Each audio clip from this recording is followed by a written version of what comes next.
Today we're looking for the best espresso grinder under £500. We have done a bunch of different kind of testing for these things, and I'll share my likes and my dislikes to hopefully help you find your perfect espresso grinder, because everyone's a little bit different.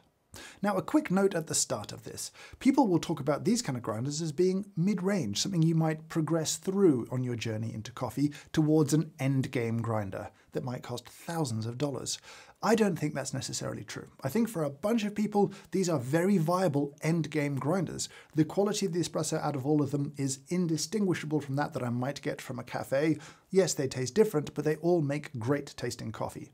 If you end up with a very specific thing that you want to fix, a workflow thing, a flavor thing, sure, you may want to upgrade in the future, but I would think these are grinders that you could be very happy with for a very, very long time. Let me introduce you to the grinders we're going to be comparing and contrasting today, and in no particular order. Let's start on this end with the Baratza. It's the 270. It comes in at £300, so one of the cheaper grinders that we're testing today. Baratza, well-known manufacturer, now acquired by Breville. It's a conical burr grinder. Here we've got the brand new Timemore 064S. This is not broadly on release yet. This comes in, I think, at $449 list price. It is a 64mm flat burr grinder. Then we've got the classic of the genre, the Niche Zero. It's another conical burr grinder. This, for a long time, was just under £500, and I bought it for that. The price has gone up now. It's, I think, £538, so technically it doesn't qualify, but I feel like it needs to be here for this comparison. Next up is a Eureka grinder. Eureka make a lot of different grinders. Here we have the Mignon Oro. This comes in, I think, at £449 in the UK. It is a 65mm, technically, flat burr grinder. Here we've got the brand new DF64 Gen 2. It is another 64mm flat burr grinder. Pricing still to be confirmed. I expect it to be similarly priced to the DF64 Gen 1, so about £400 in the UK. But again, bought directly with some assistance to get it here in time for the testing. This little one here is the Lagom Mini. It is a conical burr grinder, and it is the smallest by far and one of the cheaper grinders. This one is $374 and isn't really listed as an espresso grinder, more as a filter grinder that's espresso capable, but I did want to see it in these tests. And the last one on this end is the Malkönig X54. Now this perhaps does not belong in this testing because it is not a single dose grinder. You'll see from the hopper here, it's designed to hold a lot of coffee. You put a 250 gram bag in and it's designed to dose using time, portion by portion, whether it's for an AeroPress or for an espresso. However, I had a lot of requests to look at it, so look at it we are. And this, I think I paid £499 for. Prices may have changed since then. Let's start with that initial testing on grind and dialing in. Dialing in the sete. Relatively simple, a couple of little quirks that should be noted. This grinder can be used as a single dose grinder, but it also does have the features that would let you dose via time. So you could fill this with coffee and use the program buttons here, 1, 2, 3, to set a time. You've got 5 seconds currently, 10 or 20. You've got your up and down buttons here that, obviously set the time up and down, a start and pause button and a stop button which would reset the timer. So if you start a 20-second timer, pause it, it will still have the remainder left, and when you hit play again. If you stop it, it would then reset it completely. Here, I'm going to grind into the little catch cup it comes with. I like this catch cup. It's big and it's simple and it works well. You can sort of have a little setup here for a portafilter. I don't like that at all, if I'm honest. And from a workflow perspective, I always will prefer to transfer into a bucket like this, give it a little shake, break up any clumps before depositing into the portafilter. The grind adjustment, there's two. There's a coarse and a fine. So you have the kind of coarse setting here, which is numerical, and then you've got an alphabetical setting here for the sort of finer settings. One more notable is that I would recommend most grinders that you hot start. That's pretty easy to do with this one because you've got an open close function here on the hopper, which is nice. So I can throw my coffee in, I can start my grinder,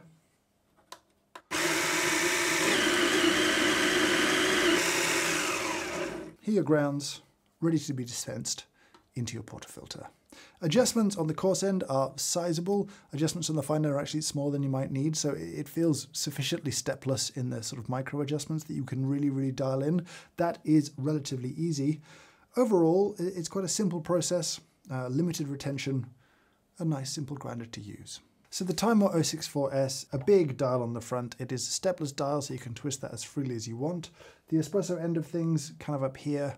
The small adjustments you'd make, a kind of tick, is a nice amount of adjustment, I think. I don't have any issues with the sort of granularity of it. On the side, start-stop button, and on the back, an RPM button. RPM variation during espresso grinding or filter grinding is a giant unknown. It's something that manufacturers can do, but we don't have a good reason for actually doing it yet. But I guess it's nice that it's there as a kind of future-proofing. They recommend a hot start on this grinder, and actually this little hopper has 2 magnets on it on the underside here.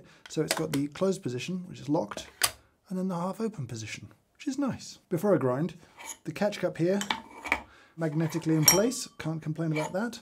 Size-wise quite narrow, can comfortably fit inside a 58mm portafilter if that's what you want to do in terms of dosing.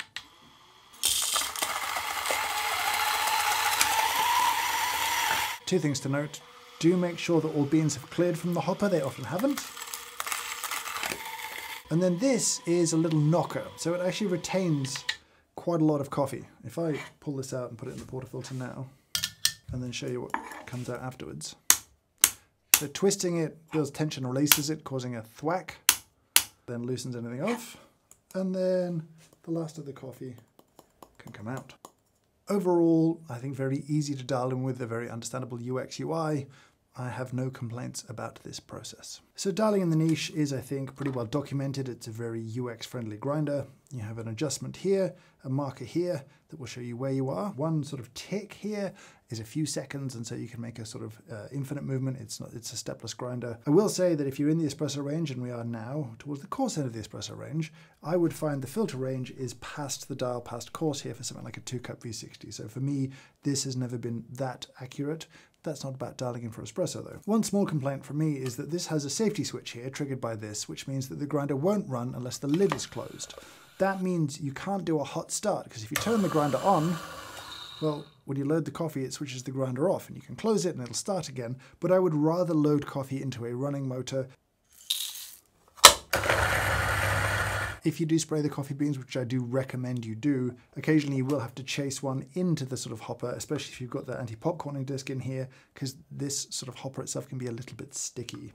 It does grind into the niche catch cup. This is, I think, was the first catch cup to do it, where it's a 58mm catch cup, and this fits really nicely into your portafilter. So you can sort of do a little distribution first. I would always recommend doing more distribution afterwards, but it's pretty easy to get the grounds into the portafilter and pretty evenly distributed, and you can use a needle tool from there just to make things properly declumped and nice. I would say it's a very easy grinder to dial in with.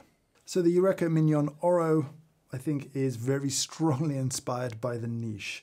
More so perhaps in this particular color wood combination, but the tilting forwards, the catch cup underneath here, it just feels like they've moved the original Eureka little grinder closer to being the niche, which is good in some ways and also bad in other ways.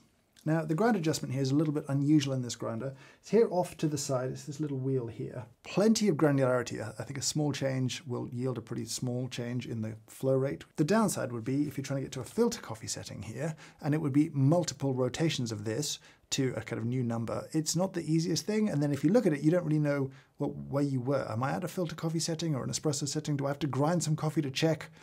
From the sort of dialing in perspective, that's not so good. As you can see, this grinder has bellows. This is a sort of addition. Not all Eurekas have these. Designed to blow the coffee out to reduce your retention. I don't like it. I'll be honest about it. I just don't like bellows. I don't doubt that they work, and I think, you know, they kind of came from the home community who wanted a solution to reduce retention. They're effective for that. But for grinding manufacturers just to add them onto products, for me, it feels lazy when there are other grinders that can do a pretty good job of getting the coffee out without you having to kind of pump them weirdly. I just don't enjoy the experience.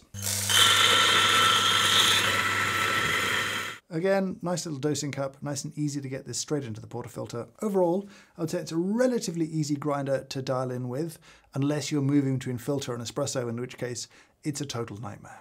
So the DF64 Gen 2 is much improved over the Gen 1, not least because they got rid of the terrible font around the top of the grind adjustment dial, which, yes, I did pick on it a lot, but seriously, it was very ugly.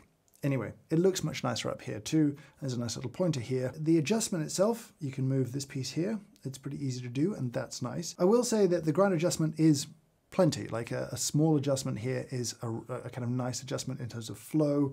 No complaints from that perspective. My complaint actually would be that you do obscure the numbers quite easily by moving it a small amount, and it sort of disappears and you can't really tell where 10 is, and so it's harder to work out where you are now. Are you at 8 or 7 or what's happening here? A small UX complaint, I guess. Once again, we've got bellows and it fits easily together. Just one on-off button. You do have a grind cup, and this is now metal on this one, which I think is good and nice. There's a plastic see-through one before, which was not bad actually, but this one feels a little bit nicer. You can use these as portafilter forks, but I just don't want to. I also just don't really trust any forks that are sort of universal. So certainly with a portafilter like this that has the sort of offset lugs compared to something where it has lugs just sort of 3 and 9 o'clock, so to speak, this I just wouldn't trust it not to fall out at some point. So no risk for me. Into the catch cup.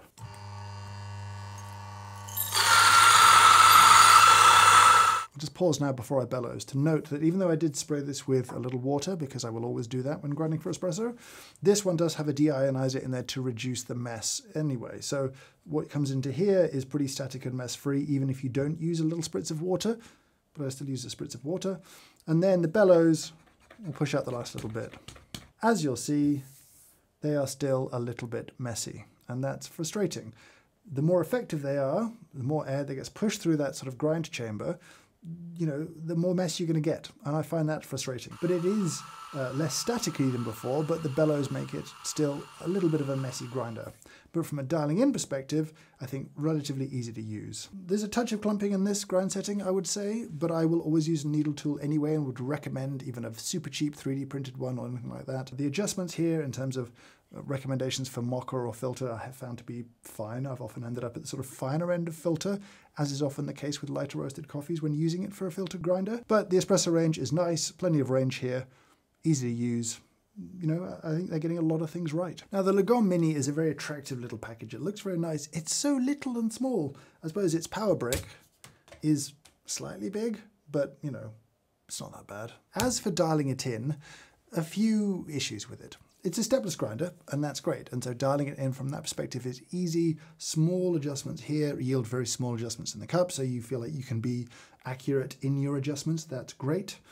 The downside is twofold. One, the original one of these that I have has numbers on here, and I like numbers because I know that if I go towards a smaller number, I'm going finer. And yes, I can remember righty-tighty, lefty-loosey, sure, but I want the numbers back. Why did you take the numbers off? It's such a weird thing to have done. And so you then give us little stickers that we can stick on just to remember our grind settings. But again, if I look at a grinder, I can't tell if it's at a filter setting or an espresso setting, so that's a bit frustrating. The other frustration is ultimately its speed when it comes to dialing in. At an espresso grind setting, it's pretty slow. We're not going to make you watch the whole thing. It lasts a really long time.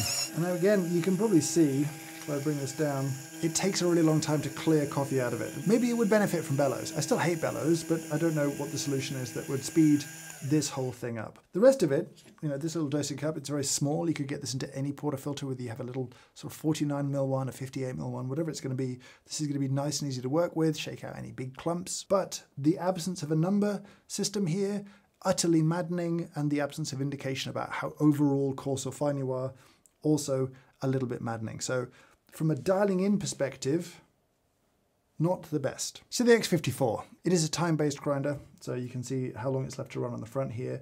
You can adjust it, just pushing and holding the button and scrolling the wheel up and down. You can scroll through the numbers like so, if you want to drop up or down faster. In terms of grind setting, the adjustment's on the wheel on the side here, and I didn't find this a particularly pleasant experience from a tactile perspective. I just feel like it didn't feel that secure, and the adjustments were perhaps slightly trickier than I wanted them to be. I felt like a little tweak sometimes didn't get what I wanted, sometimes I overshot. Dialing in on this was just a little bit more difficult. Unfortunately, out of the box, it was not able to go fine enough. I did find a useful video from Lifestyle Lab that I'll link down below if you have one of these and need it to go a little bit finer. This does come with a portafilter attachment. Again, I will always prefer to use the catch cup in these situations, and so that's what I'm going to do here. It's obviously designed to have a hopper full of coffee, and so I will hot start it in this situation, but it will be pretty slow because it's not designed to grind all the coffee through. It's designed to run for, say, 12 seconds, produce an 18 gram dose and be done, and still have plenty of beans in here and a little bit of ground coffee around the chute, but not this kind of a usage. So sorry, X54.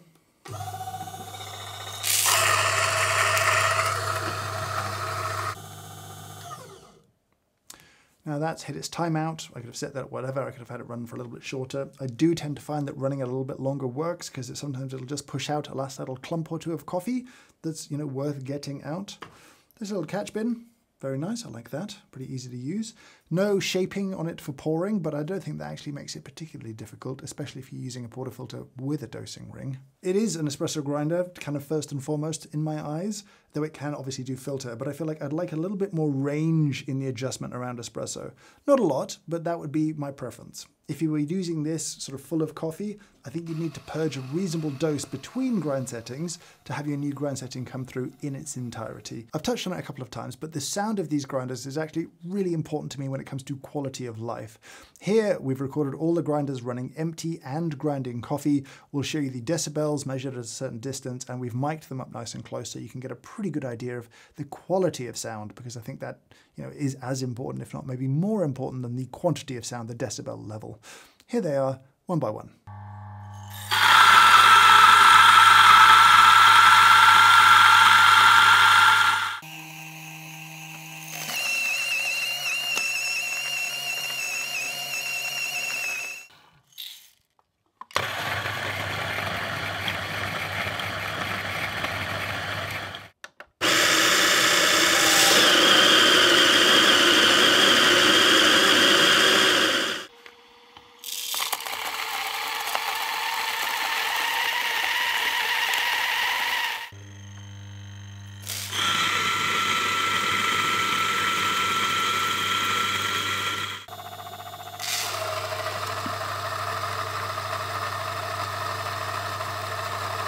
What I'll show you now is a blind espresso tasting. I got some help from Ben, who runs Square Miles Training, to come in and pull shots for me, so I didn't know what I was tasting. We agreed a recipe. I'll show you the recipe, the specs, the water chemistry, all that kind of stuff on screen, just so you know the benchmarks for our testing. But then I was served the espressos blind. I've left this as the primary tasting sort of experience for each of these grinders, because I actually think this tasting was a very good reflection of the styles of espresso that these grinders produce.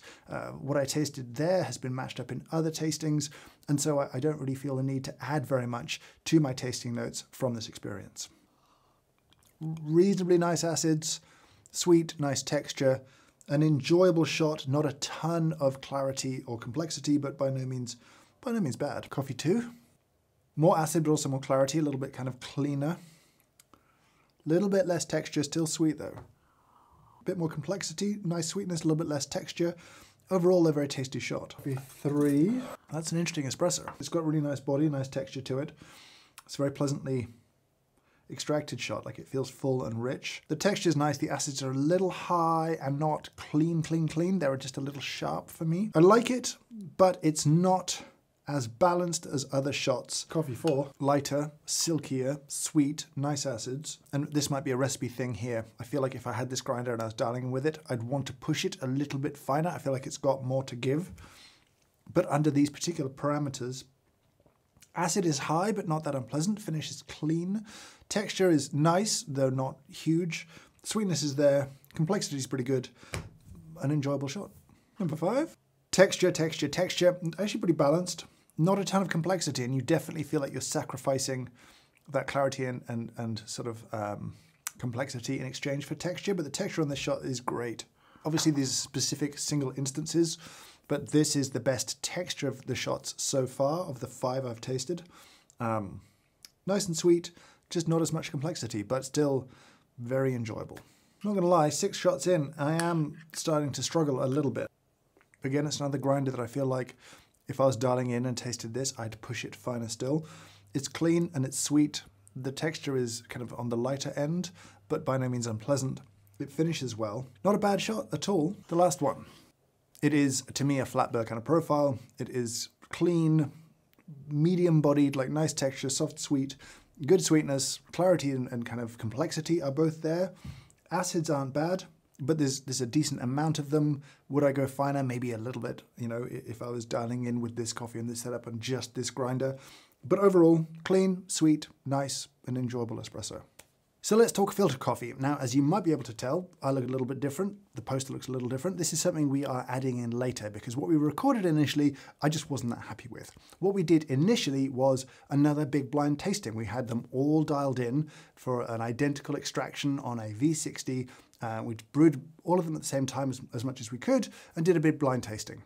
And that was really interesting. I just didn't say coherent things during that tasting that were useful to you, the viewer. So let me summarize. These all performed, I would say, adequately. I wasn't upset by the filter coffee from any of them, even though there were differences in the taste.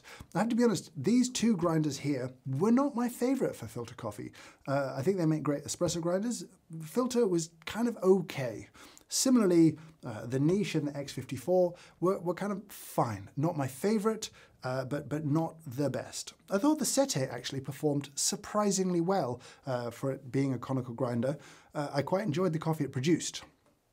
The Timemore also made some very tasty filter coffee, but surprisingly perhaps, my favorite filter coffee grinder, pretty consistently through testing, turned out to be the Lagom Mini.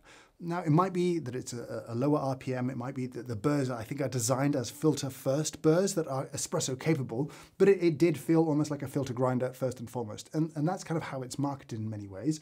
I enjoyed its combination of clarity and texture and sweetness. It just made, for me, very enjoyable filter coffee. I mean, they all made enjoyable filter coffee, but I have to give credit to this for standing out a little bit, and surprising me, I have to say. So now it's time to talk particle size analysis, which is something we can do now because we have in the studio a particle size analyzer. This one comes from a company called Anton Parr, who were supportive and did give us a discount on this unit.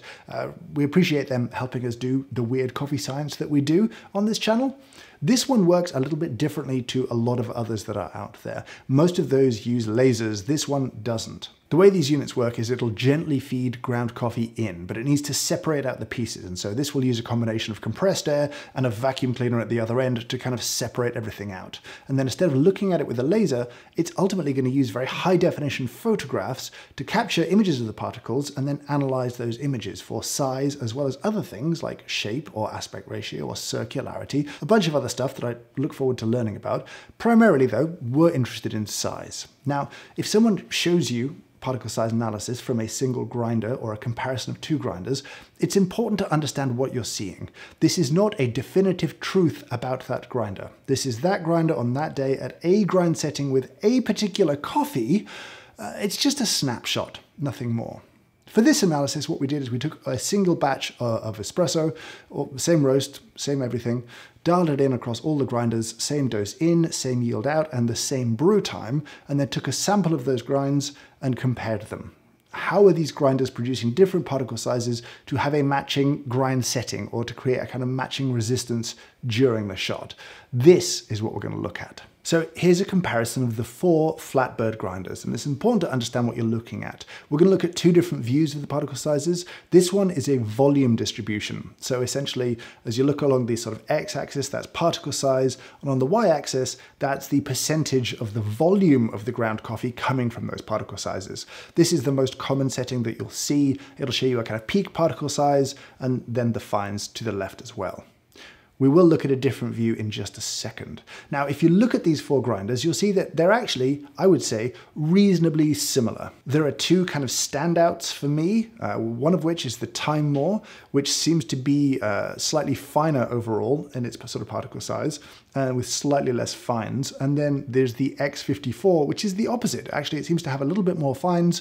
It's slightly more conical in a way, in that it also has a sort of a coarser, large peak in there as well. This shows up more clearly if you look at a different view, which is surface area. When you look at surface, then you're seeing essentially where the surface area is coming from. And unsurprisingly, with all grinders, most of the surface area is coming from the very fine pieces. Here you'll see that the Timemore has a slightly lower surface area coming from the fines and a higher surface area coming from the sort of larger pieces, whereas the X54 has this sort of highest level of fines. Unsurprisingly to me, the DF64 and the Eureka ground very similarly. They're, I think, very similar burr sets, same burr sizes, spinning at similar RPMs, so no great surprise to me, that they look so similar. Let's compare the conicals next. Again, the conicals all ground very similarly as well, with perhaps one standout, and that's the Lagom Mini. You'll see it has a much lower peak in terms of fines. It's, I suppose, the most flat of the conicals in the way that the X54 was the most conical of the flats. If we see that in surface area, then it's, I think, very clear to see that it just produced less fines, and I think that's really interesting. Now, comparing the flats and the conicals is kind of hard to do because then you've got 7 lines on the screen, it becomes very quickly overwhelming. So just to give you an idea of how they are quite different, I'll show you 3 flats and 1 conical. So you can see the red line here, the niche grinder is producing a kind of coarser, bolder size and more fines compared to all the other flats. And so you could really group separately the flats and the conicals. They were distinctly different and quite obvious, but I would say any differences between them really, you're nitpicking, if I'm honest. And so if I show you the chaotic chart of all of them overlaid, yes, you can kind of pick out the 3 conical grinders and the 4 flatbird grinders. I don't think anything necessarily comes out on top. I would say the Espresso from the Time War, I really enjoyed, and I was surprised that it had the texture that it had, considering it has less fines, but it is coming from a kind of finer grind setting in some ways. That kind of the coarser peak, the bolder's peak, is finer than any of the other grinders, and I think that's interesting. Similarly, I would say the X54 does taste a little bit more quote-unquote conical to me. It does have that kind of slight muddiness, but that bit more texture to it, but really that kind of lack of clarity. But it's interesting to see, in comparison, the X54 looks very flat in comparison to all the conicals. So I don't feel like there's anything definitive there. It's just really interesting. So there's a couple more tests that we did that I want to walk you through just very quickly. The first of which is a grind time test. We took 18 grams of ground coffee and tested how long it took the grinders to grind it. And as we show you the data, you'll see that there's kind of 2 types of grinders. There are ones that take the same amount of time to grind filter and espresso, and there are grinders that take notably longer to grind for espresso. In one case, a lot longer. The second test we did was looking at the consumption of electricity while grinding. And so we ran each grinder through a little meter that would show us sort of watts drawn. You can see we tested them empty, running at a filter grind setting and running at an espresso grind setting, because some grinders will use more power to grind finer. Notable here is that most grinders were just under their rated wattage, with a couple of exceptions. Now, one's just above its rated wattage, but we were running 237 volts in the studio, and these were probably rated at 230 volts. However, for the DF64, I just think the rating is wrong. I think the 250 watts is just frankly incorrect, and it needs to be kind of restickered. It's not a concern, it's just kind of notable. So it's time now for my nitpicks, the things that I like and the things that I don't like as much. Yeah, I have a few, probably more in the negatives than the positives for most of these grinders, because that's just unfortunately the way I am with reviewer brain. Let's start with the Sete. A few things I don't love here. I don't really love the build of it. It feels plasticky and it doesn't feel particularly weighty. It is cheaper, and I accept that and respect that. The UX on the front here is just really not for me. I don't really enjoy the feel, the tactile feel of any of these buttons. I find it weird that if you're down at say 5 seconds in this setting, well, up and down adjusts it by 1/100th of a second. I don't need to adjust my grind dose by 1/100th of a second. Just leave it all at 0.1. I don't understand why you would do that. It's just kind of weird. I'll also say the ease of removing the burr is a win for me. You just take this all the way coarse and it will ultimately just drop down. Accessing the burr that way, very easy. Obviously you lose your grind setting, but actually putting it back in and moving it to where you were has been, in my experience, pretty repeatable. The noise for me though, probably a deal breaker. It's just so noisy, even empty, that I just can't conceive of wanting to hear that sound, especially before like 7 AM. If sound is not an issue for you, then I think this is actually a very cost-effective way to get a pretty good grind profile and a solid, dependable grinder from a company with great sort of support, good reputation, but that noise for me is too much. There's really a lot to like with the Time War 064S, but I do still have some frustrations. A lot of them start with the hopper itself. I would say the angle here is a little bit too flat. This reminds me of the Ode, the first edition Ode, where they got the angle a little bit wrong. This just seems to accumulate beans around here, especially if you sprayed them and they're slightly damp and you need to kind of poke them in. But the sort of finger protector, for want of a better term, stop you putting your finger in the auger, doesn't do a very good job of stopping beans kind of bouncing and popcorning back out. So as you take the lid off to kind of poke the beans in, chances are you're making a bit of a mess on your counter. When they get things like the little magnets, so right, like that, It's such a nice detail. I think that's great, but the hopper, not so great. The use of the variable RPM here on the back, I find it frustrating that this is just offered to people with no real guidance. For me, it's just another variable, and making coffee can often feel frustrating enough without fresh variables in there. The motor doesn't sound that reassuring when it starts up. It often sort of takes a while to kind of feel like it's reached full speed. There, I feel like it's there now. It does have an auto off. Oh, there's surprise coffee in you. I have had surprise coffee a few times with this thing. I don't know where it's hiding. You know, this would have run completely, I thought, the last time, but yes, surprise coffee has been a little bit of a thing. I will say the clicker works, right? Like it gets the last of the coffee out pretty effectively as long as it actually has been ground and has found its way to the burr set. I don't really enjoy it. I just don't find it a satisfying sound or sensation. I don't want to twist the thing, if I'm honest. I don't really like the bag clackers either, I should be clear about that. But that's a pretty small complaint. There's a lot of things very right about this grinder. My complaints could be fixed by an updated hopper in the future. It's small, it's compact, it looks good. I really like the feel of the dial. I like the coffee it makes, but little complaints. The niche feels like everyone's talked about it endlessly. I feel like I've talked about it a lot, but from a likes and dislikes perspective, I really like the simplicity of it. I said years ago when I first reviewed this grinder that it was kind of charming. It remains kind of charming. It's very simple, very easy to use. It feels intuitive. I, don't love the experience when coffee gets stuck in here, and I don't love that I can't just run the motor without the lid closed. That's actually quite a frustration for me. I don't really like that the accuracy of the labels around here for filter isn't really there for me. I often end up going substantially coarser than that. The market's evolved to kind of catch up with this thing. This thing, I think it's fair to say, changed coffee grinders for the home quite dramatically. The success of this caused a lot of flight towards single dose grinders of various kinds, and that's really to the benefit of a lot of people who drink coffee at home. I think at £538 now, actually that becomes something worth talking about. It's not as competitive as it once was. I think you have to like the design and the styling and have it fit with you at that kind of money, because there's a lot more aesthetic options out there as well. But overall, it remains a solid, enjoyable grinder to use. But I do hope to see some evolution of its features in the future. Eureka have made some very strange decisions with this grinder, and the first strange decision is the burr carrier.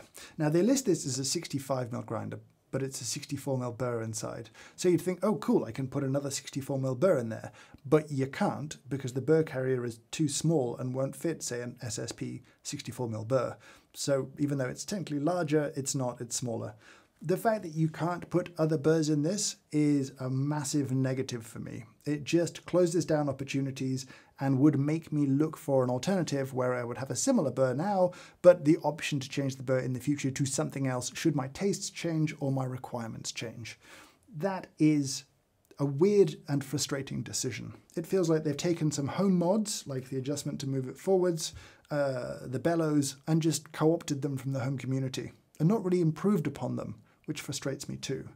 There are positives to this grinder. It feels solid and robust and like it would last an absolute lifetime. The adjustment mechanism, while deeply frustrating, has an upside. In most grinders, opening up the burr chamber loses whatever position you had the grinder set to previously. This one it doesn't. When you take off the top burr, which is stationary, you expose the bottom burr, which is attached to the motor, and actually the whole motor in this thing goes up and down to change your grind setting. So you can clean it, put it back together, and you're at your old grind setting. That's a nicety. I think that's good design. I think that's good engineering, but I hope for more. And they have a new range of grinders coming. I don't know what price point they'll actually land at, but there are frustrations to this thing, especially around jumping between filter and espresso, that would make it a single style grinder for me. It would just be an espresso grinder. It makes perfectly okay filter coffee, but that sort of jump between the two, I think, is pretty much a non-starter for me from a kind of experience perspective. The DF64 Gen 2 is, I think, a massive upgrade to Gen 1, primarily in just likability more than anything else. The Gen 1 I always found a frustrating experience that just annoyed me in little ways. I've enjoyed this grinder way more than I enjoyed the Gen 1. Little things like the hopper, the bellows just being easier to take on and off, being nicely put together, do matter for a quality of life thing. I do like the new catch cup. I think the ionizer is a good idea. I remain frustrated by the absurdity of bellows. Like, I can't do this without hearing like a clown horn every time I do it. And that's on any grinder with bellows. I just don't like bellows. That's just who I am. I'm sorry. If you like bellows, it's okay, we can be friends, but I just don't like them. I think the form factor is nice. I think they've refined it a little bit. I think it looks better. It feels solid and robust. 64mm burrs that you could put whatever other random 64mm burrs you want into this. Make it, I think, a very competitive platform for different burrs. It's a solid motor in here. And I think my minor UI complaints around the sort of dial here being occasionally a little hard to read are really pretty minor. It's a good, solid grinder. I have so much less to complain about with this than I did about the Gen 1. And so from that perspective, I'm super happy with the changes made. Before I get into the rant about this grinder, I will say this now. I intend to have one of these in the studio here for a good long while. I think it's an incredible little package of coffee grinding quality. You can throw it in a bag, take it anywhere. I think that's amazing, and that makes it very useful to me. It's a great filter coffee grinder. It's a decent espresso grinder from a kind of cup quality perspective, but it's a lot in a little tiny package. I like this thing. There are still complaints. As I said, the removal of the numbers on here, I don't understand. I don't really have any idea why you would do that instead of leaving them on there. It works for every other grinder. I don't understand how having no guidance works better. I don't see that as an improvement. I like magnetic catch cups. This one weirds me out in that it causes two metal things to impact each other.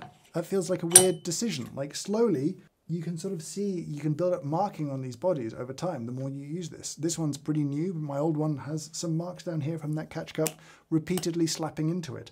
I think that's kind of weird.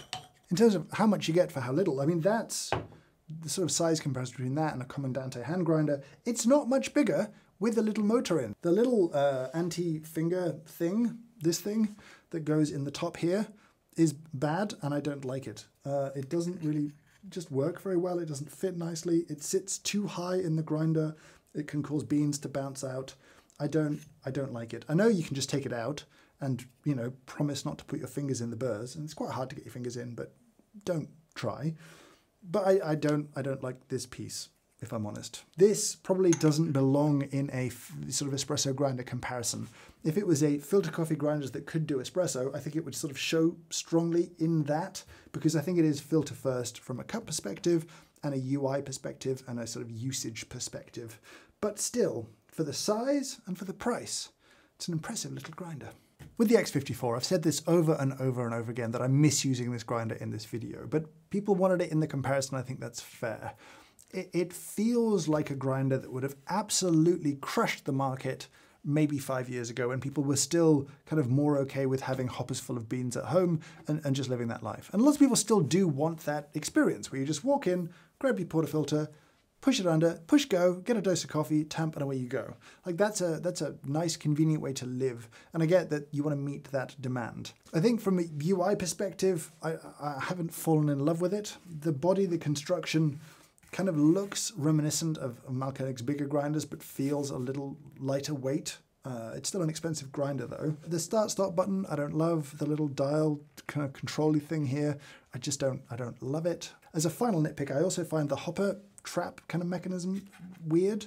If you slide this out, it will let you eventually lift this off, and sort of a selection of screws that you have to kind of line this back up with, press it down and slide it back in. It's a bit clunky. I think there's neater ways. I think a twist and click for me works better, and don't make the sort of gate, the sort of detachment mechanism. Overall, I can see for a lot of people this would be a great grinder, who want that kind of slightly more textured grind profile, who want a high kind of convenience factor, who might jump between espresso and filter. But for me, I think this is a step for Malkonik towards doing more at home, and I think a dedicated sort of single dose grinder from them will be interesting should they make one in the future. So it's time to wrap up and just walk through these grinders one more time and give you a very quick summary of my feelings on them. The niche, I think if you are interested in filter coffee, it's maybe not the perfect grinder for you, but it is still a likable grinder.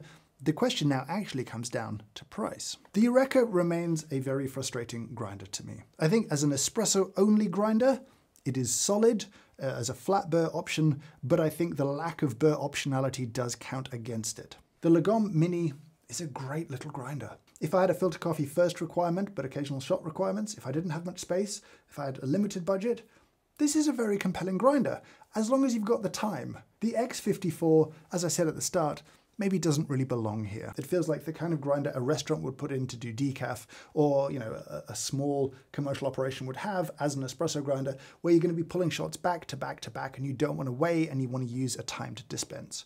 I think in the market of single dose grinders, it just doesn't quite fit right now. If I had to pick a single winner for me, then I think I'd have to pick something that was a 64mm flat burr because of that flexibility, which really leaves me with these two options. And I think this is a little smaller, which matters to me. It's a little cheaper. It's kind of as frustrating from a UX perspective as this one here, but I think it looks nicer. I enjoy using it. I enjoy the coffee I get out of it. So for me, this would probably be my pick. But if you gave me any of these grinders, I'd be pretty happy with the coffee I was getting out of any of them. But now I want to hear from you down in the comments below. Did I miss a grinder out in this comparison? Which one should we look at? Should we do another one of these again? Let me know if your experience with one of these grinders has been different to mine. If you've lived with these for a year or 2 years or more, and you've had a very different experience, we really want to hear from you down in the comments below. But for now, I'll say thank you so much for watching, and I hope you have a great day.